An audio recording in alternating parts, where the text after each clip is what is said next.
Muito bom dia, sejam todos muito bem-vindos. Hoje é quarta-feira, 6 de setembro de 2023. Meu nome é Roberto Cardoso, vamos conversar um pouquinho sobre as notícias do dia. Amanhã é feriado de 7 de setembro, eu não sei se vocês vão se lembrar, mas foi no dia 6 de setembro de 2018, portanto 5 anos atrás, onde teve aquela famosa facada em Juiz de Fora. Foi nesse dia em que a popularidade do Bolsonaro disparou, porque mesmo sem o Lula na disputa, a popularidade dele ficava em 19, 18, 19%, e com a facada, em 2 dias a popularidade disparou de 19 para 41. Aquilo foi uma virada, hoje estamos completando 5 anos. Se você está aqui pela primeira vez, já se inscreve nesse canal, é de graça, se dá um cliquezinho e se ajuda o nosso trabalho, faz agora. Faz agora, se inscreve no canal, dá um cliquezinho e não se esqueça de deixar o nosso like, pode ser? Vamos ler aqui as principais notícias, então venha comigo e foi! Proposta de Lula é recebida com ceticismo e não tem apoio de ministros. O Lula aqui estava falando, vocês viram o vídeo ontem, o Lula falar que ele achava que o voto do STF não precisava ser secreto. A gente não tem que saber como vota cada ministro, a gente tem só que aceitar a decisão e ponto. Na verdade, o Lula não está querendo dizer o seguinte, o voto não tem que ser secreto. A fala dele não está completa naquele vídeo. O que ele disse foi o seguinte: decisão judicial, você não questiona. Decisão judicial, você cumpre. Então, não importa como votou o ministro A, o ministro B, a gente não deveria nem saber esse tipo de coisa. Se vem uma decisão, você tem que cumprir. O recado é muito claro. O recado é claro. Ele, quando foi condenado à prisão, mesmo não aceitando o que o Sérgio Moro falou, ele cumpriu. A Dilma, mesmo não aceitando o impeachment, dizendo que era golpe, veio a decisão, ela assinou e cumpriu. Então, a hora que vier a prisão do Bolsonaro, não importa quem votou, tem que cumprir. O que o Lula está falando é, a gente não deveria se preocupar com isso, e não necessariamente que ele está defendendo uma proposta de voto secreto no STF, certo? Como Moraes pretende aniquilar o plano de Bolsonaro para escapar do STF. O ministro Alexandre de Moraes tem 2 estratégias já na cabeça dele. A primeira é a seguinte: o Bolsonaro está dizendo que o caso dele não deveria estar no STF, deveria estar na primeira instância. O Moraes já tem como aniquilar isso. Ele vai dizer que, como tudo que o Bolsonaro faz envolve outras pessoas, deputados, senadores que têm foro privilegiado, por causa dessa organização criminosa liderada por ele com pessoas com foro, a investigação vai ficar lá no Supremo mesmo. E a tendência é todo mundo no STF concordar com ele. Então essa primeira estratégia de tirar a decisão do Xandão não vai funcionar. A segunda coisa é, os aliados do Bolsonaro já admitem erros na estratégia que tiveram para o enfrentamento do caso das joias. Porque o caso é muito grave. O crime está todo desenhado, com provas, com todos os dados ali, e a estratégia sempre foi atacar o Alexandre de Moraes. Só que quando o caso vai ser julgado por todos os ministros, não só pelo Alexandre de Moraes. E ninguém vai ser simpático com o Bolsonaro, ninguém da corte vai ter essa simpatia, se ele bate do jeito que bate no Alexandre de Moraes. Se o Alexandre de Moraes vai para a Itália e apanha de um bolsonarista lá. Então a estratégia de atacar o Alexandre de Moraes o tempo todo, foi vista como totalmente errada, que eles deveriam usar os meios jurídicos para isso, tentar recurso, tentar adiar, conseguir alguma coisa dentro da área legal, jurídica, e não nesse enfrentamento que eles entraram, né? Mas agora já é um pouco tarde. Além disso, o Alexandre de Moraes está esperando o PGR, Augusto Aras, terminar o seu mandato, que acaba esse mês, no dia 26 de setembro, para aí fazer a denúncia contra o Bolsonaro. O Ministério Público vai ter outro chefe, indicado pelo Lula, no lugar do Augusto Aras, que nunca denunciou o Bolsonaro. Então a Polícia Federal está esperando. Dia 26 acaba o mandato do Augusto Aras. Quando tiver outro PGR, aí a denúncia é feita, aí o Xandão aceita e o Bolsonaro se torna réu. O julgamento deve ser no começo do ano que vem. Sofá e redes sociais. O plano de Bolsonaro para o 7 de setembro. Quer dizer, nada. Nada, ele não vai fazer nada, não vai para lugar nenhum, não vem para São Paulo, que tinha uma proposta dele participar em São Paulo com o Tarcísio ou com o Ricardo Nunes, mas o Ricardo Nunes nem quer.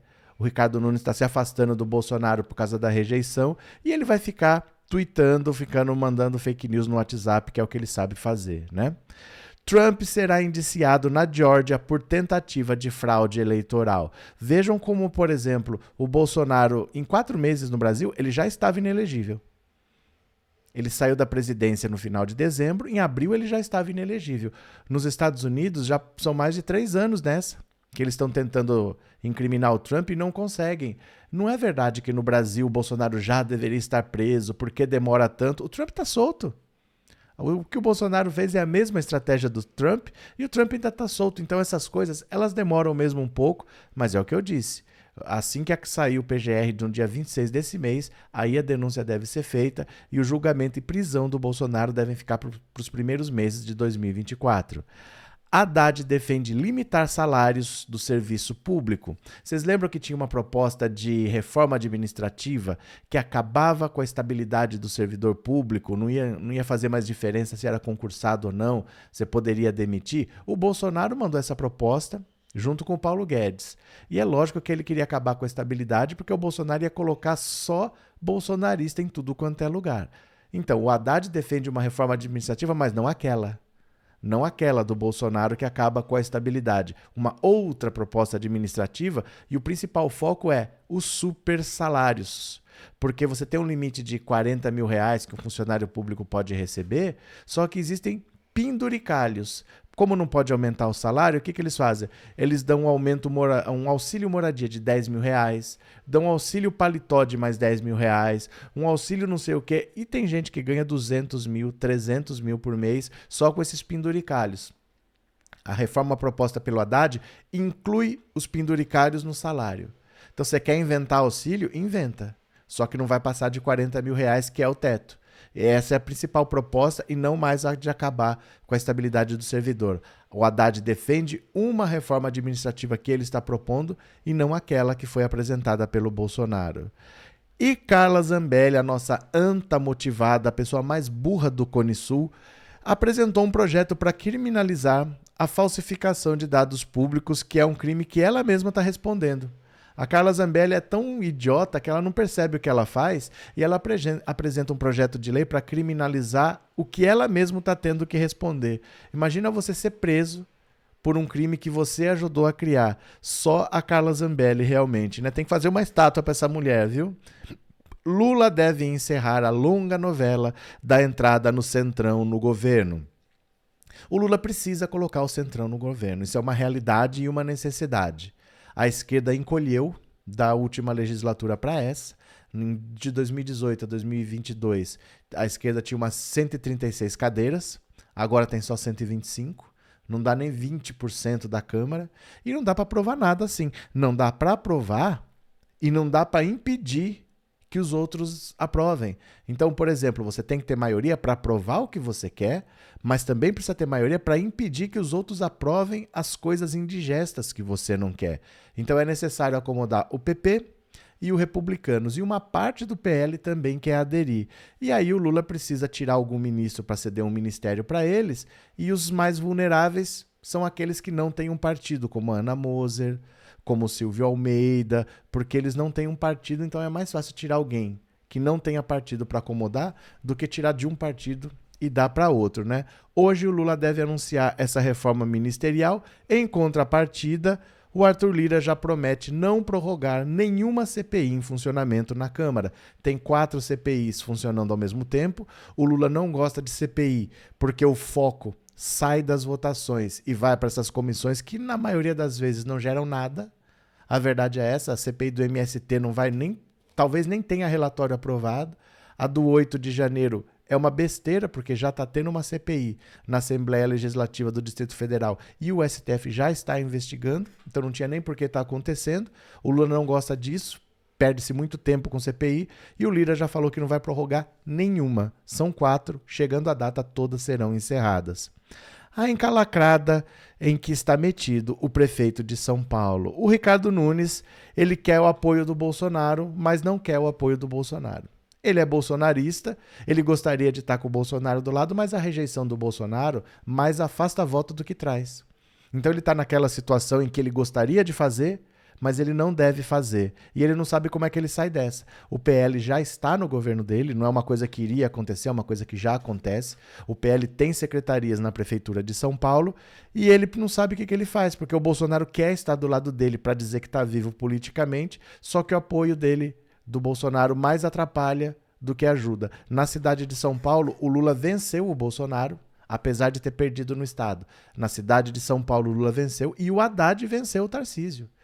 Então não é o lugar mais fácil realmente para ter o apoio do Bolsonaro. Mas agora se vira, né? Se vira com essa que se arrumou. E Planalto estranha a operação casada de Moraes e Gilmar por Flávio Dino no STF. Tem 2 nomes fortes para ser indicados para o STF. Seria o Bruno Dantas, que é o presidente do Tribunal de Contas da União, e o do Jorge Messias, que é o advogado-geral da União. Estão se comentando esses 2 nomes, mas de repente o Gilmar Mendes se encontrou com Lula e defendeu o Flávio Dino no STF. O Alexandre de Moraes, no mesmo dia, se encontrou com Lula e também defendeu o Flávio Dino no STF. O que aconteceu, será? Há possibilidades, ninguém sabe, eles não vão chegar aqui e vão dizer. Mas provavelmente os 2 estão querendo emplacar alguém com um perfil parecido ao deles, para jogar mais ou menos no time deles, porque o Zanin, foi indicado pelo Lula, ele tem um perfil mais conservador. Ele está dando votos parecidos com o do Cássio Nunes Marques e do André Mendonça. Então, para o Gilmar Mendes e para o Alexandre de Moraes, isso é uma coisa que enfraquece. Para eles fazerem prevalecer o que eles querem, eles precisam vencer as votações. Então, pode ser que eles estejam fazendo isso para tentar colocar lá dentro alguém que esteja com um perfil mais alinhado ao deles. O interessante é o seguinte, o Flávio Dino não quer ir para o STF. O principal interessado, ele não quer, ele não está fazendo campanha e o Flávio Dino já foi juiz federal. Ele já era do judiciário. E ele optou por sair do judiciário para entrar na política. E está muito feliz na política e é um nome forte até para ser presidente da República. Se não em 2026, mas para 2030, quem sabe, ele está feliz na política e ele quer ficar na política, ele não quer ir para o STF. Aí é engraçado que todo mundo fala de Flávio Dino no STF, menos o próprio Flávio Dino. Ele não tem a menor intenção, por enquanto, de sair da política para voltar para o judiciário. Certo, meu povo? Amanhã é dia 7 de setembro. Você vai participar do desfile na sua cidade? Você gosta? Você acha que é uma coisa legal? Ou você não está nem aí? Responde para mim nos comentários que eu quero ler a sua opinião. Valeu? Obrigado, beijo grande, eu já fui!